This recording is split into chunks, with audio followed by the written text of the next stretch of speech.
Ces dernières semaines, j'ai visité le Luxembourg, la Slovénie et l'Allemagne par la lecture. Et petit spoiler, le livre que j'ai lu pour l'Allemagne est vraiment excellent. Mais je vous en parle tout à l'heure. D'abord, regardons cette carte qui montre en vert les pays que j'ai déjà visités par la lecture dans mon tour d'Europe littéraire. En bleu, les pays que j'ai visités ces dernières semaines et que je vous présente dans cette vidéo.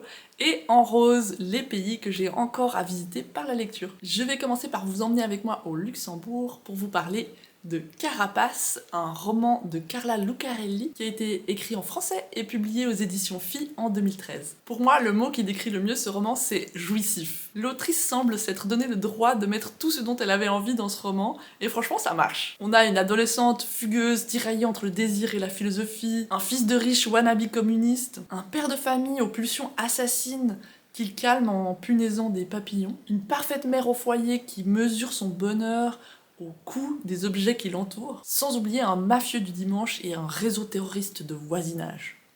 Il y a une seule chose qui ne marche pas très bien pour moi dans ce roman, c'est qu'on n'est plus en 2013 et que ce texte fait beaucoup référence à son époque, tout en n'incluant pas explicitement l'usage des smartphones ou des réseaux sociaux, et même de manière générale très peu le recours à internet, qui était pourtant déjà très répandu et très populaire à cette époque. Ça donne un effet un peu daté au récit que j'ai un peu regretté. Au final, ça ne m'a pas empêché de passer un bon moment en lisant ce livre, et j'ai mis la note de 8 sur 10 à ce roman. Pour la Slovénie, j'ai trouvé ce recueil de nouvelles qui s'intitule « Ce que l'on ne peut confier à sa coiffeuse ». Ces nouvelles ont été écrites par Agata Tomazic et traduites du slovène par Stefan Baldek. Le recueil a été publié aux éditions Belleville en 2020. Il s'agit donc là d'un recueil de nouvelles. Pour vous donner quelques exemples des thèmes et intrigues abordés, on a par exemple un homme d'affaires qui est tenté par la vie de grenouille, l'histoire de la fuite d'une mère de famille, ou encore une histoire dramatique qui montre de la violence envers un prostitué. Et l'une des nouvelles aborde aussi la relation toxique entre un fils et sa mère. De manière un peu plus légère, on a une femme qui comprend le langage des oiseaux. On rencontre aussi dans ce recueil des histoires de couple, de souhaits, de désirs. Honnêtement, ce recueil ne m'a pas vraiment plu, je lui ai donné la note de 5 sur 10, donc je ne vais pas en parler très longuement. C'est très rare que je lise jusqu'au bout un livre qui ne me plaît pas vraiment, mais j'avoue que j'ai pas trouvé beaucoup d'alternatives pour la littérature slovène traduite en français,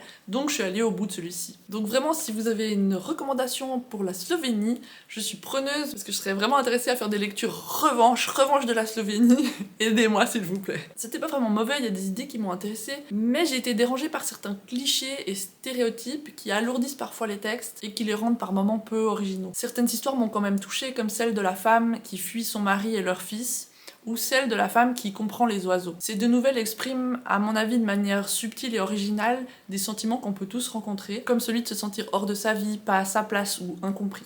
J'en viens maintenant au livre dont je veux vraiment vous parler aujourd'hui, et il s'agit de La Fabrique des salauds de Chris Kraus, que j'ai lu pour l'Allemagne, et qui est donc traduit de l'allemand par Rose Labourie. Il a été publié aux éditions Belfond en 2019 pour la traduction française. C'est un livre qui, comme vous le voyez, fait près de 900 pages. À mon avis, ce livre a vraiment dû être un défi pour son auteur, parce que déjà, il nous tient en haleine pendant 800 pages, mais en plus, il arrive à nous attacher à un narrateur détestable, à rendre crédible l'histoire d'un espion nazi qui va aussi travailler pour le KGB, la CIA et les services secrets israéliens, aussi improbable que cela puisse paraître. Et il réussit aussi à montrer les nuances les plus subtiles comme les plus grossières de l'âme humaine. Je vous dis, c'est un livre intense. Le narrateur est Koja Solm, un Allemand de Lettonie, qui, alors qu'il est hospitalisé pour une balle logée dans son crâne, raconte sa vie à son voisin de chambre, un hippie un peu naïf, qui est lui aussi hospitalisé pour des problèmes au cerveau. Déjà, le dialogue entre ces deux personnages complètement opposés est une source bienvenue de légèreté et d'humour dans ce roman qui est quand même assez sombre. Oui, parce que Koja Solm devient un peu par hasard un nazi. Et à partir de là, ses choix et ses actions vont le mener à côtoyer et à favoriser de plus en plus d'horreur. Le premier fil de son récit est donc cette histoire de l'Europe, de la guerre froide et de l'État d'Israël des années 30 aux années 80, du point de vue d'un homme qui est au service des pires desseins de tous bords. Le deuxième fil de ce roman est l'amour, qui est étroitement lié à celui de la fraternité. Parce que Koja Solm a un grand frère, et c'est au départ par loyauté envers lui qu'il va s'engager auprès des nazis. Mais ce qui lie le plus fortement les deux frères, c'est leur amour pour leur sœur adoptive. Ça peut paraître bizarre, mais c'est vraiment un amour charnel, sensuel. Tous les deux sont amoureux de leur sœur adoptive. Cette intrigue amoureuse tragique est doublée d'une autre relation amoureuse que va nouer Koja avec une espionne. Là encore, l'amour est difficile, voire impossible, teinté des horreurs commises et subies par chacun, et en même temps, c'est un amour d'une grande beauté. Donc je vous avertis, c'est un livre fort en émotions, souvent dur, et qui est aussi extrêmement intéressant du point de vue historique, parce que même si c'est une fiction,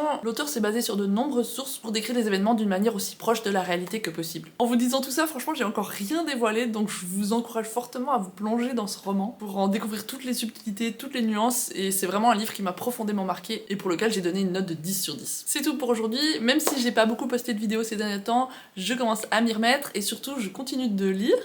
Donc pas d'inquiétude, je continue mon périple et je visite les pays d'Europe à travers leurs romans et leurs écrivains et écrivaines. Merci pour votre soutien, merci d'avoir été là et à bientôt pour une prochaine vidéo.